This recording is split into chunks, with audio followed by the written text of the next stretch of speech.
Hey there, Bubble Butts. It's Carrie with the Gilded Bubble. I hope it's okay that I call you that. It's kind of the third time I've done it now, but I just kind of like it. I think it's funny. Um, Today, this soap is actually inspired by Mother's Day. You know, I love my mom. She helps me make soap. She was here on the day I made this one. And I had this really great idea for a layered soap.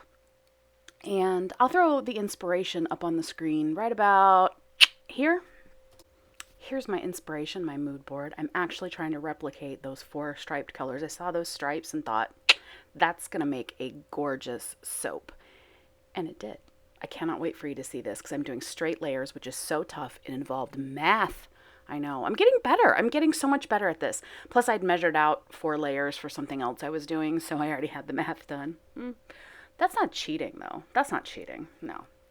And I also forgot to share my colors and my scent, but I did remember that later, so I'll throw that in. But here I'm dividing up my oil into my different colors. So instead of mixing mixing all of my oils and lye together, I did 4 mini batches. So I master batched the oil and master batched the lye, but then I measured it out, which is where the math came in. But the reason why I did this is I wanted each layer to set up so that it didn't break, so that my next layer didn't break through. And that way I get really nice straight lines because I can pour fluid batter. I don't have to be as careful. I still have to be careful, but I don't have to be super, super careful. And I can let it sit for as long as I want. So if I have to go and do something else really quick, I can come back and work on my next layer and it's going to be really fluid, but the layer underneath is going to be firm. But also if you leave it for too long, it might not attach very well. So I had to be a little careful with that. But because of that, I went ahead and added my fragrance and all my oil to the color. The color is in there with that. And I did it this way so that all I had to do was add the lye, stick blend it a little bit, and it was ready to go. So much easier. As much as I hate doing math, it's so much easier. And I also use these funnel pitchers because that for me is easier because I can get right down in the pitcher, or in the mold, and use a little spatula to break the fall, and then I've got less likelihood of breaking through. I learned this the hard way. I did a 6-layer soap, and I did it the same way, but I was a little impatient. I didn't measure my lye out as carefully as I wanted to, so it took me some trial and error to get it right. So I had a couple batches that didn't quite look as good as I wanted. They were fine, but I was doing it as a wholesale order, so I wanted to make sure it was perfect, so I redid them. But that wasn't a problem because I was able to go ahead and just kind of rename those soaps and sell them anyway. So that, it wasn't wasted, but it's not my favorite soap. So I'm not even going to show it to you. You'll just have to guess which one it is. But yeah, these layers turned out absolutely perfect. So that means, though, that I'm going to do these separate batches, and so come back to each one as I go. So I will add the lye and everything. I'm throwing a little titanium dioxide into one of these colors. I used ballet slippers twice to get my pinks, and one of them I wanted lighter and the other one I wanted at its natural color. Because of the way that the stripes were in that mood board, I thought that would give me the best color.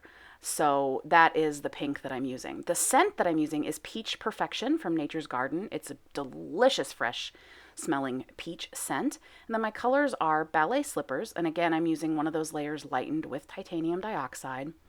I'm also using Koi by Mad Micas, which is a really bright, almost neon orange. But when you mute it with some titanium dioxide, it just looks really good.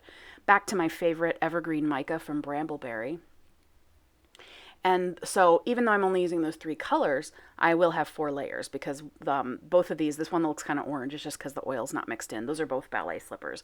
And they're going to look the same for right now because I have water dispersible TD, and that I'm going to have to stick blend that to get it mixed in. So right now they look really, really similar, but when I stick blend, it's going to look a lot better. So this is me measuring out my individual portions of lye, which, by the way, these little containers that I'm using, they're polypropylene. I do a meal kit service. I use Home Chef, which my husband and I have tried all of them, and that's our favorite. But my absolute favorite part of this whole thing is that every now and again, you get your ingredients in these little polypropylene containers, which is lye safe. So all I've got to do is wash them out and I can use them, and they have lids. And as you can see, they're the perfect size for a 3 pound batch of soap. At least that big one is. And then these are good for when I divide it up. I can also use them for fragrance, dispersing colorants. I do all kinds of things with these little guys. So it's really, really perfect. This is me measuring out each individual batch. I'm going to go ahead and close it and set them off to the side so they're pre-measured. But I mean, when I say I was extra careful, I did it in ounces and then changed my scale to grams and made sure that they were exact. I think they were off, two of the batches were off by a gram because my scale doesn't do centigrams. So I don't have a decimal after my gram. So I kind of went back and forth. Two batches were one weight, the other two batches were 1 gram off of that. So it really is okay. I do a super fat, so I'm not going to have a lye heavy soap from 1 gram of lye. Lye solution even. So you can, but in this instance, it wasn't going to make a difference. I ran that and this was fine. And what I ended up doing was, my 4 oils were off by the same kind of amount. So I put the smaller weighted lye solution in the ones that had less weight of the oils. So it really worked out. I didn't have to worry about any of that, although I do go back and forth quite a bit. So, but I was very proud of myself. Didn't spill anything. I think I got a couple drops on the scale at one point, but that's nothing. I'm so scared though because of that. See, there's a drop on the scale. I was so scared because I knew that I needed to be super, super precise and just double and triple checking my numbers. I had to do it. But this is my Terry from Tree Marie Soapworks homage, because she is super precise. If you want to see a perfectly clean, really precise mathematical soap maker, wow, she's amazing. Also, I Dream in Soap. Her stuff, she will show you the whole process of how she plots out geometrically all of her designs, and she does some really cute stuff. She did a Princess and the Pea themed one that was just like the most adorable thing, but all of her stuff, she just is so precise with it. And my mini drop swirl that I posted last week or the week before, I got my inspiration from how she did hers. And I just loved it. So I'm going to skip ahead a little bit here, so you don't have to sit here and look at my, pictures while I wait for my lye to continue cooling, and I'll come back when I'm ready to mix that. Wait, am I back? Am I mixing it? Girl, seriously? Oh no, I'm going to put some TD in here. Okay, that's fine. Do it off camera. No big deal. I'll be right back. All right, let's get back to it and mix that first layer up. We're going to do our lightest pink first. That's going to be our bottom layer. And I've got to put one of these little batches of lye. I'm trying to get my layers in order so I don't screw them up. That helps me a lot. But you can kind of see the color combination here that I'm going for. So this is my lightest pink, as I said. And I'm going to go ahead and blend it together. I think I'm trying to put, yeah, there we go. I'm trying to put my stick blender together. I don't know. So I'm going to go ahead and open up one of my containers of lye solution. That also has my salt water in it to help kind of make the bar firmer so it'll unmold a little easier. This one took a little while to unmold too, because again, like I said, it's starting to get a little more humid in Florida, which means soap takes a little longer to evaporate enough water for you to be able to unmold it. But look at how pretty. See, you can see now that I put the titanium dioxide in there, and it's just a beautiful little like baby pink. But I like that there's not like a bubblegummy kind of shade to, well, I guess this does actually look like bubblegum, but what we would typically call bubblegum pink. But yeah, that right there is my shampoo bars that I did. And so that's the color this is gonna come out to be. And I just love it. It's really, oh, I can't say enough. I just love how this soap turned out. I'm so excited to show it to you. Oh, my mom's holding the stick blender. I recognize her sweater. I keep my soap room like really cold, so she's always wearing sweaters and jackets, and I'm just like sweating in my short sleeves with my hair pulled back. It's ridiculous. So yeah, I added just a little bit more of titanium dioxide.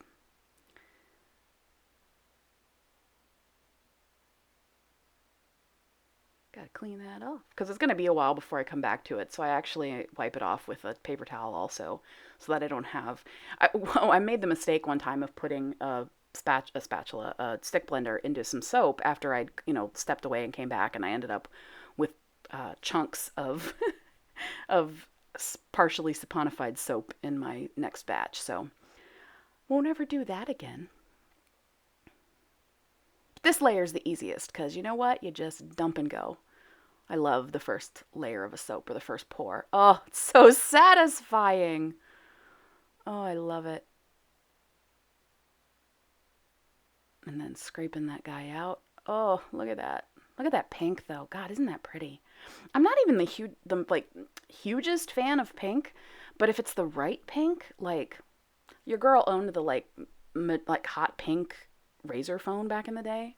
So, I mean, I do enjoy a good hot pink, good like pale pink, but there's some like the Barbie kind of ish pink, not my bag. But it's, I understand people love it. I'm not going to judge. You do you, boo. Live and let live as long as you're not hurting nobody. Ah, that's beautiful. So that has to sit for a little while. I want to say I let it sit for about a half an hour, maybe not even that long.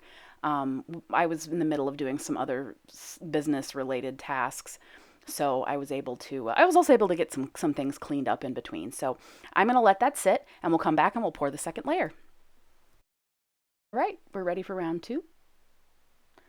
And this is going to be the layer that is just regular ballet slippers. It's not going to have any titanium dioxide in it. It's going to be the true version of that color. And you'll see the difference here when I go to mix it up. So this is the already separated out oils again with the color mixed in, the scent mixed in, and all I've got to do is add the lye solution and stick blend that just a little bit, and then it can get poured on top of that other layer. And you'll see how that's set up when I pull that back into frame. I had set it off to the side so I could do other things. So let's stick blend this baby, shall we? I love when this transforms from, that oil mixture, which is very shiny, to this, like, look at that nice, like, mixed. That's like the least descriptive word. I wanted to say creamy, but as I said before, I hate that word. It's gross. Ugh. But it's just nice and blended. Very, I would say buttery maybe, but it's not the color of butter. It's kind of like a strawberry milkshake. How about that? A nice, slightly melted strawberry milkshake. Yeah, that works for me. This one, for me, it was weird. I stirred it a little bit longer because it just felt like it wasn't emulsifying for me. Like it's okay, but it didn't look. I think it's because of the lack of the titanium dioxide, and I think I finally figured that out. But I think I went too trace with this one, and I actually accidentally incorporated a lot of bubbles into it. But it starts looking better really quick. Now, looking at this, it doesn't look that much darker than the layer that came before it, but it actually, well, wait till you see it after it's saponified. I was so nervous when I cut it because I thought it wasn't going to be enough of a difference. But then when I let it sit up for a day or two, it just came out just exactly how I wanted. I was so happy. This is one of the few soaps that just I can't even believe it. I so rarely have something that is exactly like I pictured it. I mean, I guess with straight layers, if you get them straight, you're going to have exactly. But the colors even were just spot on to what I wanted. So this is me like double checking that it's emulsified. That looks pretty good. It's on the light side, but we're going to go with it. And because you can see the little bit of trail marks being left. So that means I'm pretty close to trace there. That's a very, very light trace, but it's not separating on me, so I had to double and triple check. I was so second guessing myself because every time I do a layered soap, something goes wrong. So it had to be something. But yeah, I really think the different consistency difference here was really just from that first layer had titanium dioxide in it, and this one didn't. I think I finally decided, that's good. It set up just fine, so I didn't have any separation. I made the right call. It's kind of tough because it's like undermixing is good to a point, but if you way undermix, you get false trace, and then bad things happen. So I just thought, well, I'd rather like get it just there, but I don't want to mix it too much. So you can see when I moved that layer didn't move at all. It's pretty firmed up. It's not firm, but it's firm enough that it would be fairly difficult for me to break through. So you see, there's just a very subtle difference here. And for a moment, I was kind of like, oh, maybe I didn't lighten that other one up enough. Like maybe I needed it closer to a pure white. But then I decided to, in order to get this poured a little bit easier, I needed to angle my mold. Boy, that still looks like it's not quite there, but I think we're fine. Yeah, there it goes. There's a trace to that. Don't panic now, Carrie. It's done. It came out just fine. Listen, I'm over here worrying about it. You can see my little frame there is off to the sides. I also wanted to make sure I got it into that between layers so that they didn't bow out at any point. But then I don't remember if I did. I think I did after I got a couple layers in. Guess we'll find out together. But yeah, you can see when I poured that, it is a different color. But there were some times though when I first unmolded it, I thought, oh shit, I screwed this up really bad, 'cause that's what I do. But I really didn't. So I'm gonna let this one sit for a few minutes, and then we'll come back and we will do the orange layer. All right, here's layer number 3. You can see it's sitting off to the side there with my second layer set up pretty well. And this color here still looks really bright orange, right? So it's called koi, and man, does it look like a goldfish. I mean, it is a bright orange, but it just is so beautiful. You can see I have a little paper tape to the wall with all my measurements on it. You can see it floating in the breeze there. Oh, maybe you can't. I cropped it out. Well, mostly anyway. But yeah, as I was saying, this is a beautiful, beautiful orange, but it's also really beautiful if you mute it down with some titanium dioxide. I'm a big proponent of you don't need every color in the rainbow to make beautiful soap. You can buy some really bright colors and mute them down. You can mix colors together. And so far, I've done pretty well with very minimal colorants. The things I would like to have a little bit more of is a couple different purples, maybe another red. I don't really like red, so that's my own problem. Like I'm pretty limited in that one. But you can make just about anything. If you've got a darker color, you can always make it lighter. And some of your lighter colors you can make darker, although that's a little harder to do because you end up graying them up a little bit if you put anything dark in them. Not sure what my mom was doing with that picture. I used that for lye. I think it might have been for the second batch we did after this. She might have been cleaning it out for me. But of course she stuck it back in frame, which can't get the stuff in frame that I want, but the stuff that I don't want in frame, man, that stuff's right there. But yeah, we were doing so much this day that you can see that the table's really crowded, as I only have the one work surface, so I have to make the best of what I've got. So that's all mixed together. That one mixed up really well for me, and I think that proves my theory, which is that it was the titanium dioxide that allowed it to come to trace a lot quicker. So I didn't need to panic about my second layer, but it definitely, and here I am oranging it back up just a smidge.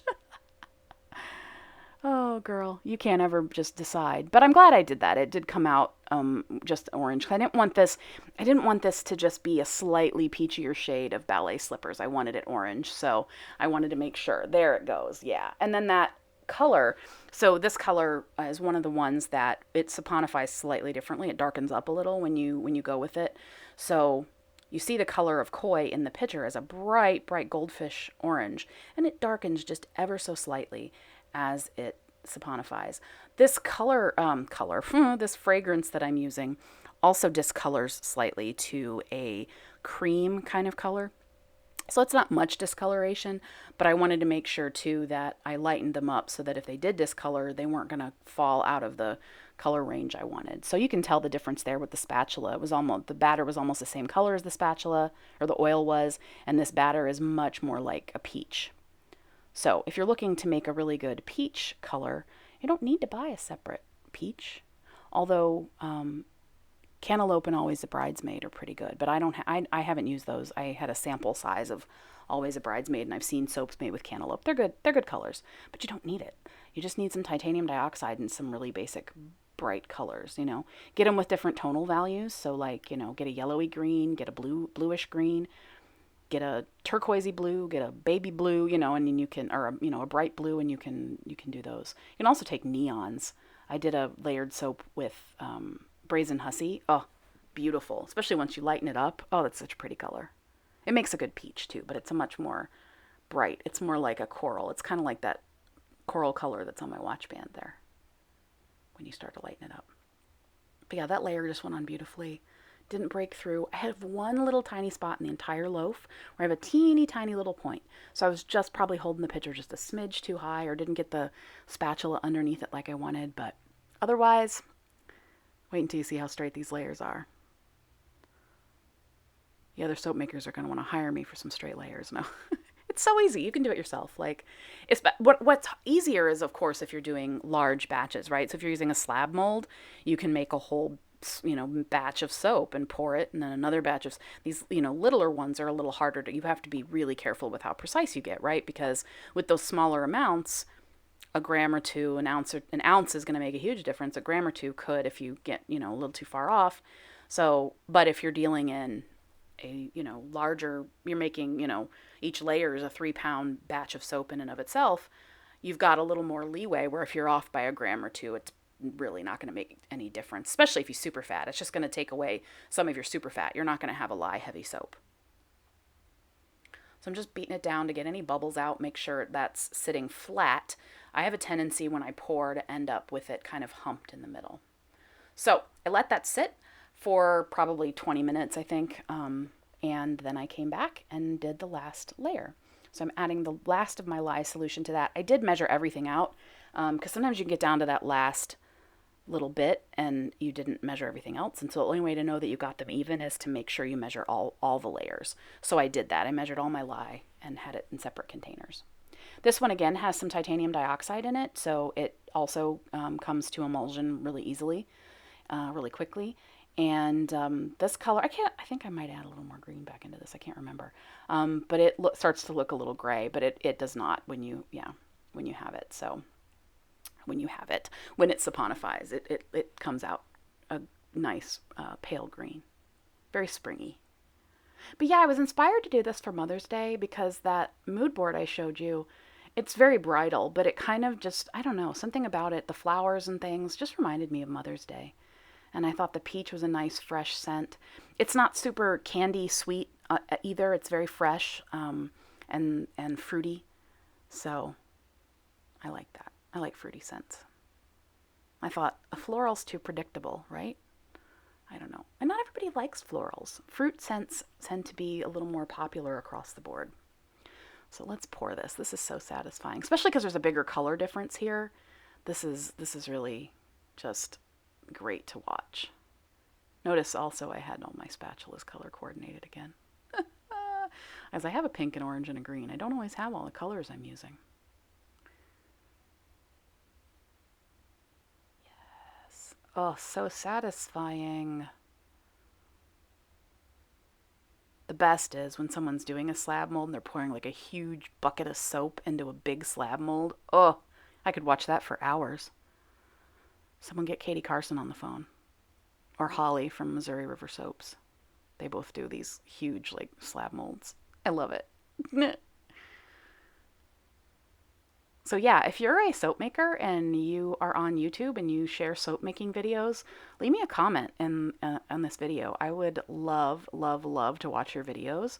I've picked up a couple new ones lately. I'm watching Soap and Clay, kind of working through her back catalog right now.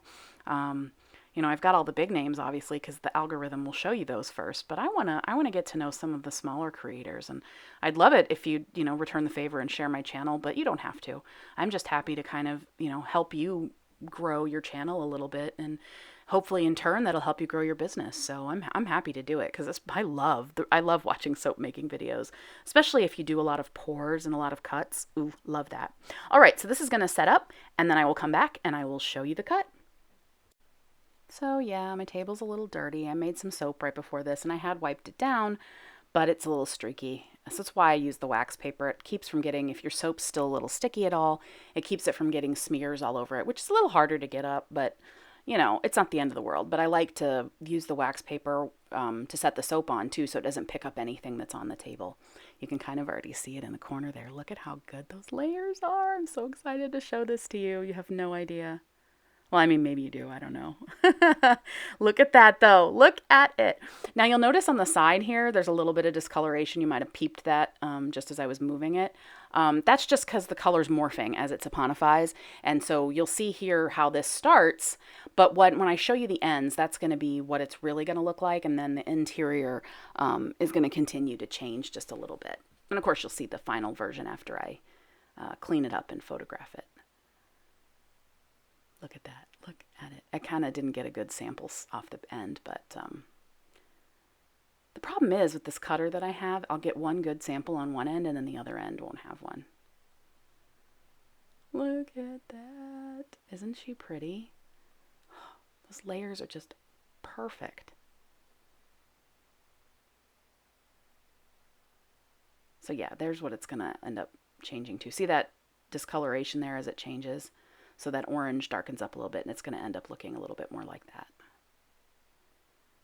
I have a lot of vocal fry going on today. Do you hear me? I'm like this. I promise I don't want to do that. That's not a good, it's not a good voiceover voice. See, there's my one little spot where it dipped in just a teeny tiny bit. But hey, it's pretty good. I did pretty darn good, if I do say so myself. Yeah, there it is again. At least that's the only one I noticed. Let's see. Oh, I skipped one. Maybe I cheated. Maybe that was the one. No, perfectly straight. Ah, adorable. I can't wait. I can't wait to put this one in the shop. Like, if this one doesn't sell out, I don't get it. Like, what are y'all looking for in soap? It's so weird. I never know really what's gonna sell. So here's the finished product. Let me know what you think.